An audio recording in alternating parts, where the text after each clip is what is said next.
Hello beautiful soul! Welcome back to my channel. This is my channel, I'm from Japan, kabayan Sagittarius. This reading is for you. Maraming salamat muna sa aking subscriber nyo, subscriber, cross-watcher, at sa mga bagong pasok dyan. Welcome na welcome kayo sa bahay ni Ate Aimee. Maraming salamat din sa nakataba na puso nyo mga comments. So, halos lahat kayo is resonate. Keep comment lang makabayan, inyong energy is na iwan dyan. Pati baka nyo, binabasa ko, makakala yung energy. Energy nyo makaresonate na kayo sa ating reading. Maraming salamat din sa mga nagpa-personal reading. Kung gusto nyo po, na energy lang ang makukuha natin. Nasa baba po ng video natin, how to contact me for personal reading. Tingnan natin, what's the challenge sa mga natitirang araw ng May 2024 sa'yo, Sagittarius, at alamin din natin ang feelings ng iyong person. Tao na nakakonect kay Sagittarius. Please show me. Anong nararamdaman mo kay Sagittarius? Alamin din natin ang advice ni Universe, syempre. Show me. Tao na ako connect kay Sagittarius. Anong nararamdaman mo kay Sagittarius? Palagi naman natin itong ginagawa no? Anong nararamdaman mo kay Sagittarius? The Tower. Intention para kay Sagittarius. Tao na ako connect.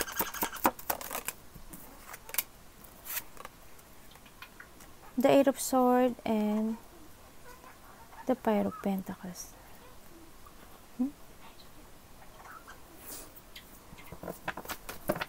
Anong behavior mo kay Sagittarius?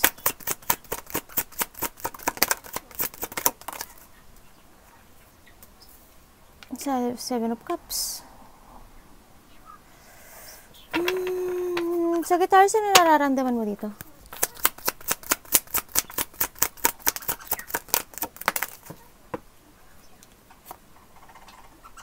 The Five of Wands. What is the challenge para kay Sagittarius sa mga natitirang araw ng May 2024? Dami ya. The challenge is the Five of Swords, the King of Swords. Diba? Ano pong advice nyo kay Sagittarius Universe? Please show me. Salamat po. The Two of Pentacles.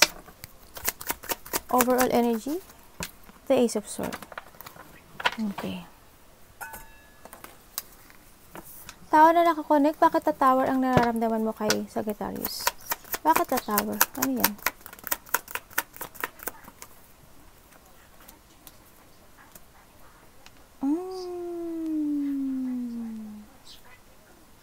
Bakit po Three of Swords? Three of Wands. Bakit Three of Wands? Ay! Oh God. Ano yan? Ano mo sabihin dyan?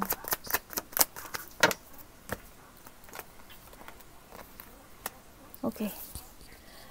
Nararamdaman niya sa'yo is hindi siya susuko as long as hindi niya mabuong muli yung meron kayo. Oo, naging ano siya, hindi yun sa part na wala siyang kakayahan alam mo, patient dito itong tao na to, no? Sa nakita ko dito. I don't know kung naging narcissist itong tao na to. Para kasi nagkaroon ng moody-moody Either ikaw o siya, nagiging moody-moody, no? Dito. Tapos naging narcissist siya. Kumbaga, may kasalanan man siya or may nagiging mali siya pero sa'yo niya ipinibintang. Yun ang nakikita ko dito, no? Tapos, nandun din yung pagiging apology, no? Sa nakita ko.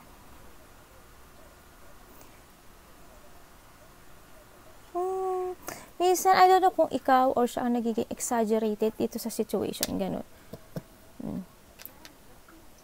Maaring umalis din itong tao na to, no, sa nakita ko. And then, naiwanan ka na puro deep wounded, and then,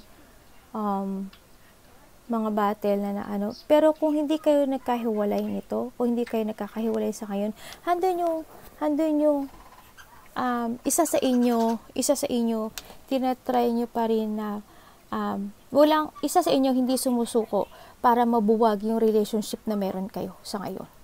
No, pinipilit nyo na magkaroon ng mga changes, kanyan.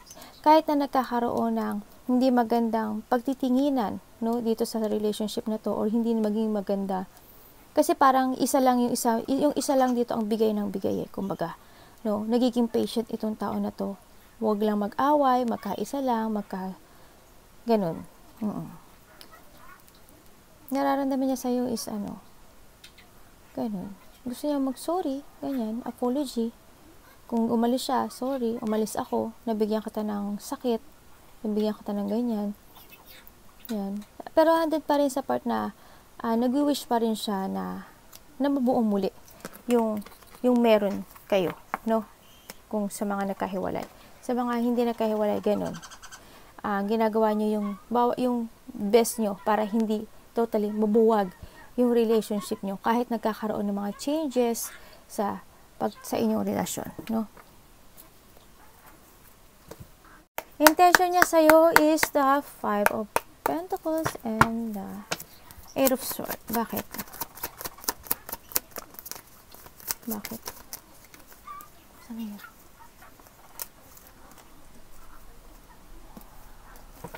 Bakit po?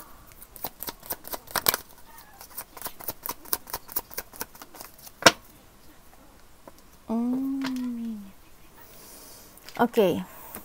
Intention niya sa'yo is, andun sa nalulungkot siya. Yes. Nalulungkot itong tao na to. Hindi yun. They want to say sorry sa lahat ng mga pagsisinungaling niya, na hindi niya naibigay yung, hindi ka niya pinahalagahan, na naguluhan siya, na masyado siyang naging mapang-asam, no? Sa nakita ko dito. And sa nakita ko rin na yung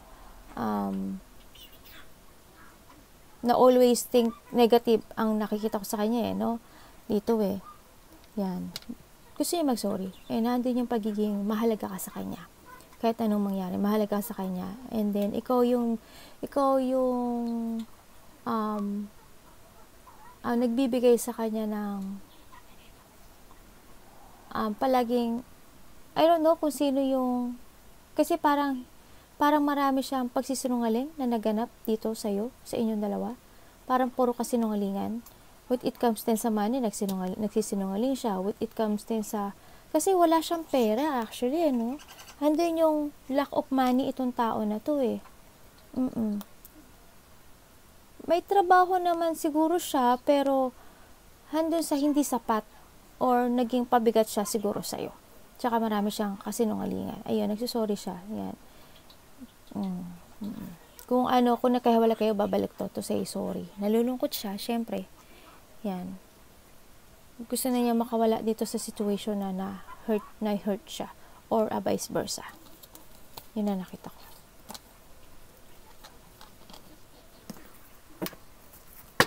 Seven of Cups, behavior. Bakit Seven of Cups ang behavior mo?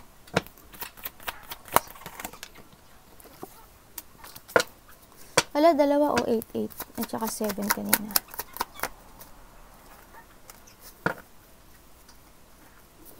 Bakit 8 of Swords? May taong may sakit ba dito? Sino may taong may sakit? Nakakaramdam kayo ng masakit ulo, tsaka pa. Ganyan. And, okay. Okay. Ang ganda Okay, either ikaw o siya to, no? So, nakita, behavior is, Seven of Cups. Marami ng wishes, marami in the beginning. And dito na yung, nagkaroon na ng mga solutions in life. Behavior niya sa'yo is to make a new beginning. And marami na siyang pangarap, or ikaw, marami ka na rin pangarap sa buhay niyong dalawa, or sa buhay mo, no? Kasi you are now in a new horizon, and with the Wheel of Fortune, and the Nine of Cups, andito ka na sa bagong ikaw or siya rin, no? Sa nakita ko dito, both of you, yan, nakita ko na mag-uumpisa or gusto niya mag-umpisang muli, no? Ng bagong pag-asa sa inyong dalawa. Sa nakita ko dito, na parang sinasabi niya na, or ikaw ito, na kalimutan na yung mga nakaraan. Start a new beginning, fresh start, and start for a zero. Mag-umpisang muli, nabuin, o wag lang mawasak itong relationship na to. Yan na nakita ko sa iba, no?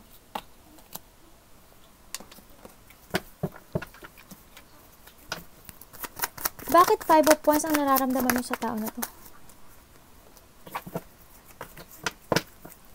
Bakit 5 of Wands ang nararamdaman mo sa tao na to?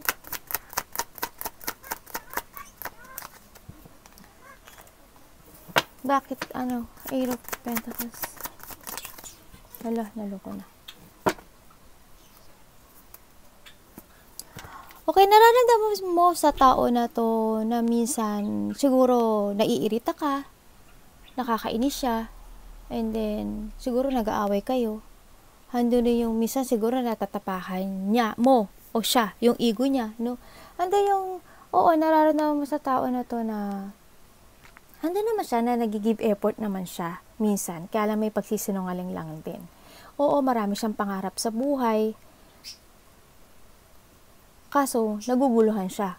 Paano niya kakamtin ito, no? Sa nakita ko dito. Ganon.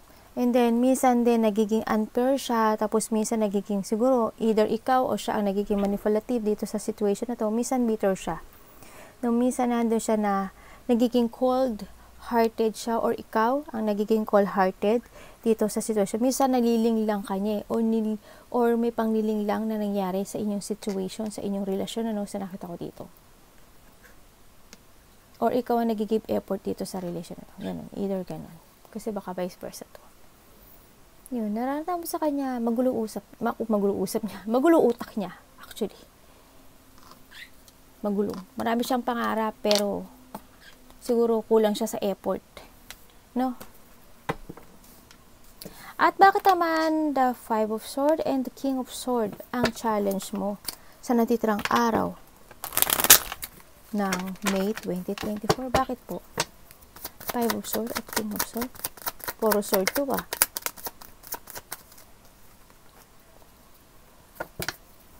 Aray ko. Bakit po? Hala. Ayun o. Ayan o. Sabi ko na nga, be. Okay. Ay, ibig sabihin, ang challenge mo is maging matalino, no? Maging matalino, huwag kang magkakamali sa lahat ng iyong mga desisyon, at huwag kang ma-overwhelm sa mga choices mo, no? Ganyan. And then huwag mong isipin na matatrap ka sa mga sitwasyon, or huwag ka magpatrap kasi maging matalino ka. You need to use your head and when making a decision. And syempre, sa nakita ko dito na umiwas ka sa mga tao na pwedeng mambuli sa'yo, sa tao na mga makipagkumpetensya sa'yo. Kasi may tao na ang challenge mo kasi may mga tao na competition dito, no? Competition, na gusto nilang magkaroon ka ng mga bad choices o bad decisions in life. Ingat ka doon, maging matalino ka. More on communication, pagsasabi ng totoo, and then pagiging matatag, no? Sa nakita ko dito. And be honest, ang sinasabi rin dito, no, kalma lang. Oo, kalma yan. Sinasabi rin kalma, and then yung mga nambubuli, kasi more on bully, more on competition, more on conflict ang challenge sa'yo dito, no? Yan, baka mainis ka o mairita ka dahil sa mga tao na makipag-competition sa'yo, para ginagawa nila yun sa'yo para magkamali ka, no? Huwag kang papadistract dito. And syempre, always be religious and be kind, always naman, and huwag kang mawala ng pag-asa. Always ka lang doon na tumingin sa taas, no? Yun. At syempre, 2 of Pentacles. Bakit po 2 of Pentacles ang iyong universe, ang iyong advice kay Sagittarius? Alam, palagi na lang nahuhulog yung card mo. Ano ka, no? Lakas sa intuition mo. Kanina pa nakikita yung card na lumalabas na yun. Kaso, deadmatology talaga ako. Kasi hindi na bumabaksak. Pero nakikita ko. Okay, very good. Okay. Ang advice niya sa'yo is kalimutan na ang mga hindi magagandang nangyari in the past. Yung mga tao na hindi tumupad sa kanilang mga pangako, mga kaibigan o sino man sila, kalimutan na yung mga bad na situation in the past, and then huwag kang maguluhan. Kailangan mo balansehin ang situation mo ngayon when it comes to your trabaho and sa karelasyon o sa family mo, no? Pag-aralan mong maigi lahat ang gagawin mo para hindi na muling mangyari ang mga ang mga nakaraan. And then, kailangan din mag-move on na, and nakakita ko rin na papasok ka na rin naman sa bagong mundo at maraming pagbabagong mangyayari simula ngayon para sa iyo, Sagittarius. No, more on ano ka ngayon no? Makakaramdam ka talaga ng pagod. More on talaga, you are anew and looking to the future, overflow and achievement, overflow of emotion na kasiyahan. Ang nakikita ko dito, mas mamahalin mo ang sarili mo at mamahalin mo yung darating pa sa iyo na mga opportunity sa nakikita ko dito. Yun na nakita ko. Magkakaroon, ang daming mangyaring decision, ang daming mangyaring pagbabago simula ngayon sa buhay mo. Kaya ang advice sa iyo, kalimutan mo yun at balansehin mo ang meron ka sa ngayon. At mga darating pa, no? And the Ace of Swords, overall energy. Wow, ang ganda nito Bakit Ace of Swords yun? Wow, oh my God.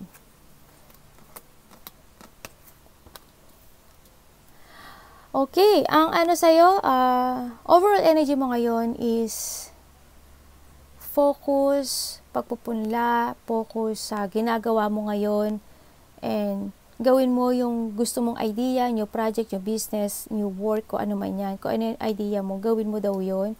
Focus and mag-settle ng new goals and take it action to make it real.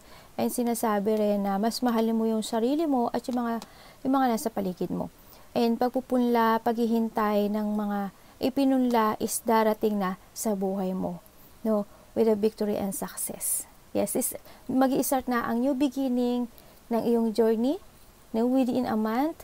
Yan, mag-uumpisa na yung mga magkakaroon ng mga achievement, yan, magkakaroon ka na ng mga inspiration, and then yung ipinunla mo na matagal mo nang inaabangan is nakikita ko na makukuha mo na siya. Darating at darating na ito. At syempre, be honest at pagiging totoo and more communication ang nakikita kong gagawin mo, no? And then, syempre, pagiging totoo at pagiging honest and more communicate sa loved ones mo sa nakita ko dito, no? At maging matalino and smart. Okay? Arigatou namaste, God bless.